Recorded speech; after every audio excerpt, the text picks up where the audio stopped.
Late at night, Daniel, a 60-year-old distinguished historian, walks excitedly through the corridors of a museum. Daniel enters a stone-walled room and walks toward an artifact, a brilliant, enormous orange diamond. Meanwhile, in Kuurvik, a desolate, icy region, the Nuvvuk tribe living there had disappeared overnight. The Nuvvuks were an indigenous tribe, uncontacted by the outside world. Kuurvik had always been a brutal, unforgiving place. The Nuvvuks had no fire to warm them during the freezing winters, no light to guide them through the endless nights. They survived on raw meat, barely scraping by. Then one day, a strange glow appears on the horizon. The light emanated from a place the villagers feared: the Forbidden Land, home to a mysterious mountain called Parvatha. It was believed that a massive polar bear known as the Kaar dwelled within. Desperate for light and fire, a small group of the Nuvvuks venture into the dangerous land. Days pass with no word. Then suddenly, the group returns. In their arms, they carry brilliant orange diamonds. When the tribe asks where they found them, the group refuses to share their secret. The Nuvvuks, however, are thrilled with this new discovery, as the diamonds provide the tribe fire and light. During this period, some anthropologists come there to study the Nuvvuks, but are unsuccessful. As they are leaving the place, the anthropologists are surprised to find an orange diamond in the snow, which they bring back with them and place it in the museum. After a few years, the light in the diamonds in the tribal settlement begins to die. The diamonds were gradually turning into coal. Desperate for more, the group sets out again, but this time, they do not return.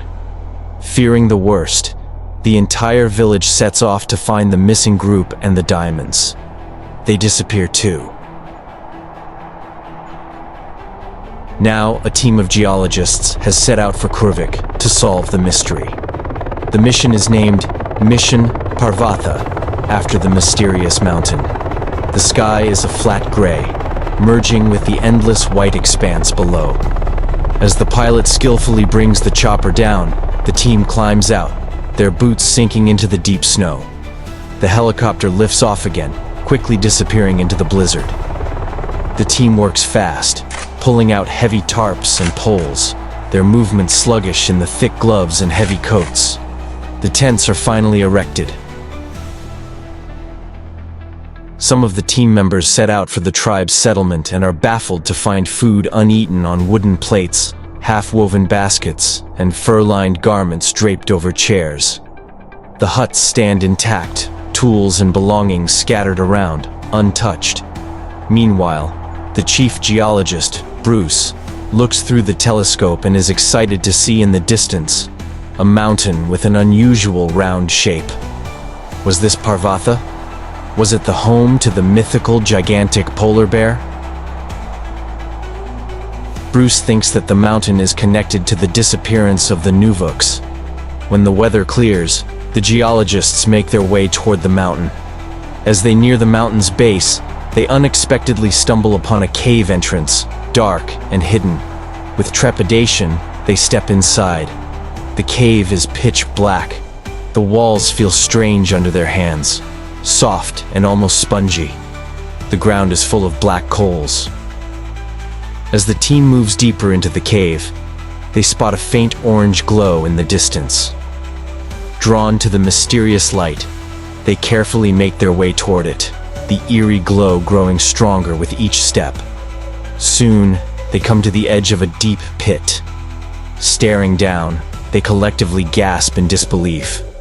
Below them lies a stunning sight, a massive pile of large orange diamonds. The team carefully climb down into the pit.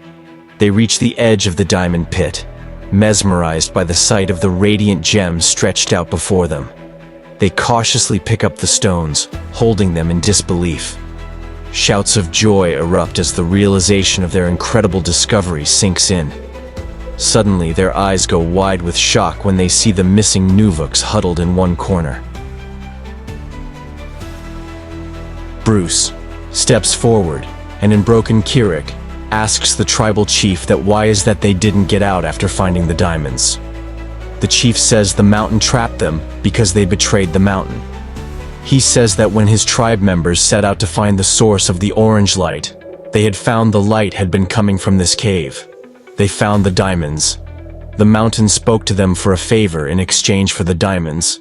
The Nuvvuks promised but did not fulfill it. And that is why, when the rest of the tribe came there, it trapped everyone inside. He then looks upwards, raises his hands, and speaks in a strange tongue. Bruce and his team wonder if the traumatic experience had affected the senses of the tribe and its chief. The geologists lead the Nuvvuks out of the cave. To their surprise, the Nuvvuks refuse to return to their settlement. The chief tells Bruce that they promised the mountain to return something it wanted: Kaar, the gigantic beast. Bruce is startled. How can they bring a dangerous beast to the mountain? The chief admits he doesn't know, but will try. Bruce hesitates, worried about his team's safety, but they insist on going with him. Together with some tribe members, the geologists set out to find Kaar, while the rest of the Nuvvuks head back to the settlement. As the group treks through the snow and ice, tension grips the air. The terrain becomes more treacherous, and the wind howls ominously around them. All of a sudden, without warning, from behind a veil of thick snow, a shadow moves. The Kaar appears. Its fur is thick and matted with ice, glowing faintly in the harsh landscape. The Kaar lets out a deafening roar and charges, swinging its massive paws with terrifying force. The bear is relentless, attacking with primal fury, its enormous claws cutting through the air like blades. Bruce, amidst the chaos, raises the weapon. But just as he's about to pull the trigger, the tribal chief grabs his arm. "Don't! It is a beast belonging to a sacred mountain," the chief shouts. "We have promised the mountain." Bruce is furious. "I don't care. It's killing us." He is about to shoot when suddenly, a gigantic shadow looms over the entire area. The terrified people look up to see a towering yeti, the mythical, abominable snowman. But instead of white, its body is orange. The yeti charges toward the polar bear, and a fierce battle begins. The two titans clash violently, their massive forms shaking the frozen ground beneath them. The creature's roars echo across the landscape. Finally, with immense strength, the yeti lifts the bear and slams it to the ground. The ground quakes under the impact. The bear lies on the ground, defeated. The yeti looms over it in triumph. The geologists and the Nuvvuks watch in amazement. Suddenly their eyes go wide with incredulity.